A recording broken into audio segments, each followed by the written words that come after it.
እኚህ ውስጤ ነው ብላችሁ ገመናችሁ ዝዝፍ አድርጋችሁ ምንም ሳይቀር የምትናገሩ ሰዎች፣ የምታሳዩ ሰዎች ተጠንቀቁ። የልብ አላህ ብቻ ነው። የልብ የሚናገረው አላህ ብቻ ነው። ምስጢር ጠባቂ እሱ ነው። ገመና የሚጠብቅ አላህ ነው። ሰዎች ደጅ ያደርጋችኋል። ሰዎች ለትንሽ ቀን ምስጢራችሁ ሊይዝላችሁ ይችላል። ለትንሽ ቀን ጉዳችሁ ሊደብቁ ይችላሉ። ለትንሽ ሰዓት ገመናችሁ ይጠብቁ ይችላል። የወጣቸው ቀን እናንተ መጣል ያሰቡ ቀን እናንተ ከነሱ ወደ ላይ ስትሄዱ ሊቆጥተው ሊያወርዱ የፈለጉ ቀን ያንን የነገራቸውን ገመና ራሳቸውን ገመና ያወጣችሁትን ወይም ጓዳዎችን አውርተው ዝርግፍ እንደ ጦር መሳሪያ ይጠቀሙበታል። በዛ ላይ ሊወጓችሁ ይጠቀማሉ። ይሄ የሰው ባህሪ ነው። እናንተ ላይ የደረሰ አንተ ላይ ለምን አደርስም? እናንተና እኮ ትናንትና የልቤ ውዴ ፍቅሬ እኔማ ለሷ ምን ይደበቃል? እንዲህ ተከራክረው እኮ ነው ያደርጉ ለዚህ ጉድ ታችኋለ። ስለዚህ እስከምትጎዱ ነው የምትጠብቁ። ጓደኛችሁ የግድ የልባችሁ መንገድ ነው እንዴ ጥራቱ የሚጠበቀው? የጓደኛ ውሃ ልክ የሚነገረው ፍጹም አይደለም። ሰዎች አትፈታተኗቸው። ብዙ ሰው እኔ ብዙ ዘመን ከተጎዳው በኋላ ነው የገባኝ። የኔ ደረሰው ነው እንደኔ ያላችሁ ሰው ሳትጎዱ ሳትሰበሩ ሰዎች ላይ ያላቸው አመለካከት ሳይሸዋወል በጊዜ መማር ካለባችሁ ምስጢራችሁ ጠብቁ። የልብ የሚነገረው ለአላህ ብቻ ነው። ገመና የሚታየው ለአላህ ነው። ስብራታችንን የሚጠግን አላህ ነው። ሲጀመር አንዳንድ ነገሮች ለሰዎች ነገራችሁን አልነገራችሁም ምንም አያደርጉም። ምንም ነገር የሚያደርጉ ነገር የለም። ምስጢራችሁን የወሰዳችሁትን የተደረገ ነው ምንም ነገር ነግራችሁ ወዳችሁን ስብራችሁ ለጓደኞቻችሁ ነግራችሁ ምንም መጠቀም ምንም ጥቅም የለውም። ስለዚህ እነሱ ምን ያደርጉ? ምን ያደርጉ ነው? እነሱም እኮ ሰው ናቸው። እነሱም በጣም ሊሚትድ የሆነ አቅም ነው ያላቸው። ምስጢር መሸከም እንዲ ያላቸው የራሳቸውን ችግር ራሱ አይችልም። ስለዚህ ለምን ትታታናላችሁ? ለምን ጓደኞቻችሁ እንዲሻክል ለምን ታደርጋላችሁ?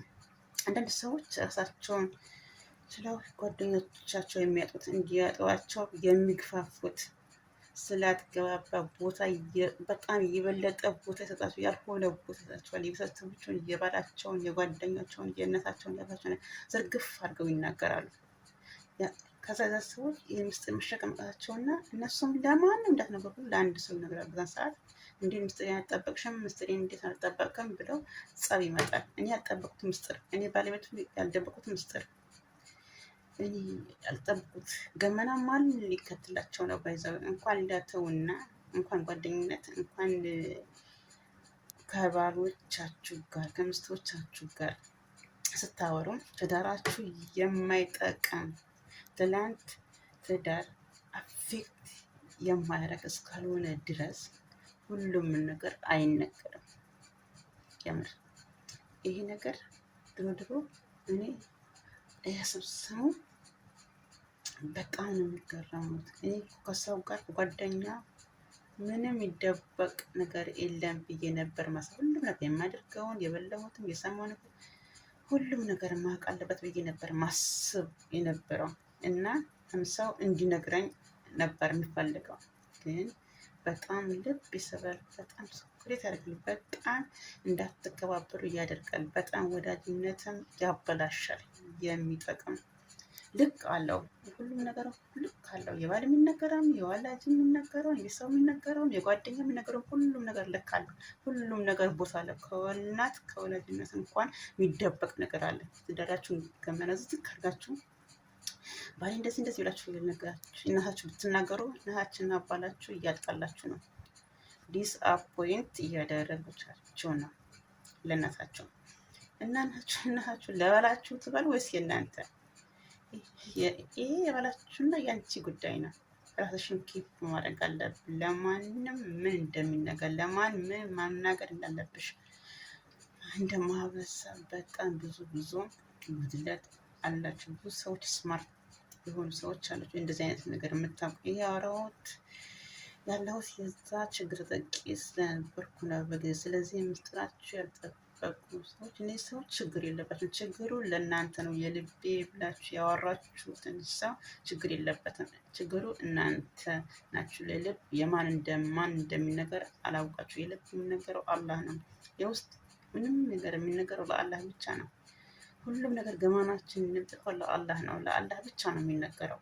ኑሯችሁ የሚጠብቀው አላህ ነው። ህይወታችሁ የሚጠብቀው አላህ ነው። ጎናችሁ የሚጠብቀው አንድ አላህ ነው። እርግጠኛ ነኝ ጓደኛ አንድ ናችሁ። እርግጠኛ አንድ ቀን እናንተ ግምና ወጥቶ ሊሳልቅባችሁ ይችላል። የስራችሁ ድብቅ ጭራሽን ድብቅ ሆኖ አይደለም።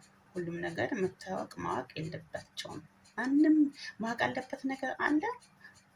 ማያውቁትም ማወቅም የለበት ነገር አለ። ሰዎች የድሮ ታሪክ የበላችሁን ምንም የሚጠቅመው ነገር የለም። የቤታችሁን ድሮ ያለፈው ነገር ማለት የባላችሁ ራሱ እንኳን መናገር ምን ይጠቅማል? በኋላው ነገር ሲፈጠር አባትሽ እንዲህ ነበር፣ አንቺ እንደዚህ ነበር፣ ስታርጊ እንደዚህ ነበር፣ ሰው አይደል እንዴ ሊያወጣ ይችላል። ግን ስለዚህ ፍቅር የሚገለጸው ገማና በማውጣት ወይም በማስጣት አይደለም። እውነቴን ነው የምላችሁ። እነዛ ድፍራይን ማክ ስለተናገረ ግን ዘመናት አለ። ጠብቁ እንግዲህ ራሳችን መጠበቅ አለብን። ራሳችን ምስጢራችን መጠበቅ አለ። ምስጢራችሁን መጠበቅ የሌለባችሁን አላህ ብቻ ነው መናገር አለባችሁ። ሰላም